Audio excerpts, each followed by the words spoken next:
Honourable home minister, honourable home minister, honourable home minister, एक second. Okay, one second, your mic will be on.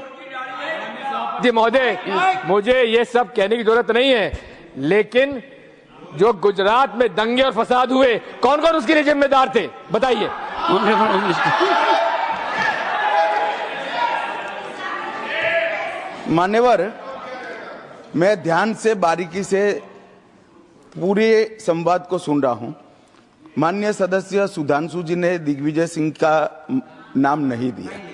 अब वो खड़े होकर कहे मेरे बारे में कहा, इससे साबित हो गए। और अभी भी मौका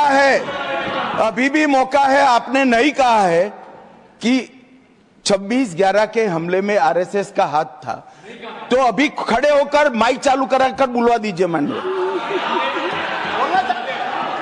और आपत्तिजनक बात है, मैंने ये बात कभी नहीं कही है, ये आप लोगों का प्रचार है। मेरी आपत्ति इस बात की थी कि सभी माननीय सदस्य ने और बात कही है कि अब हमारे तरफ ऐसे ऐसे मुसलमान थे और वैसे वैसे मुसलमान हम लोग की तरफ थे। ये पूरे समाज के साथ, पूरे अल्पसंख्यक समाज के साथ अपमानजनक बात है। और माननीय सभापति महोदय, आप बताइए, माननीय गृह मंत्री जी, आप वहां पर थे, गृह मंत्री थे जब दंगे हुए थे, तो आप लोगों का क्या रोल था, ये जन जाहिर ऑनरेबल होम मिनिस्टर। मान्यवर, इनको मेरा हवा ऐसा है कि मैं ही दिखाई पड़ता हूं। आपकी सुनिए, अब सुनिए ना दिग्विजय सिंह, सुनिए, 1 मिनट सुनिए। दंगे शांत होने के बाद 18 महीने के बाद मैं गृह मंत्री बना। दंगा हुआ तब मैं गृह मंत्री नहीं था। सुधांशु त्रिवेदी। संदर्भ में किसी का नाम नहीं लिया। अजीज बर्नी की किताब थी 2611 एंड आरएसएस कॉन्स्पिरेसी, कोई जाके चेक कर ले उसमें कौन कौन कहां था। अब मैं मुसलमानों के बारे में कहना चाहता हूं, मुस्लिम समाज के लिए। बहुत से लोग ऐसे हैं जिनको मुस्लिम समाज की हिस्ट्री नहीं पता है।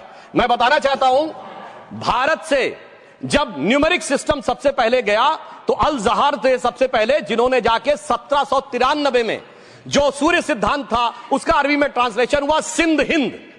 और हम बता रहे हैं हम किस तरह के मुस्लिम को साथ रखते हैं। डॉक्टर कलाम से बड़ा आलिम इस्लाम में साइंसदान नहीं हुआ, और आरिफ मोहम्मद खान साहब जो बिहार के गवर्नर हैं, उनसे बड़ा आलिम फाजिल मुसलमान आज सियासी जमात में तो नहीं होगा, यह मैं दावे के साथ कह सकता हूं। मगर मैं बताना चाहता हूं सर, उसके बाद उन्होंने एक किताब लिखी, एक सर 10th सेंचुरी के मुस्लिम राइटर थे जिन्होंने किताब लिखी, उसका नाम था the compendious book of balancing and completion according to Hindu calculation, जिसको शॉर्ट में अल जब्र कहा गया। और वहां से अल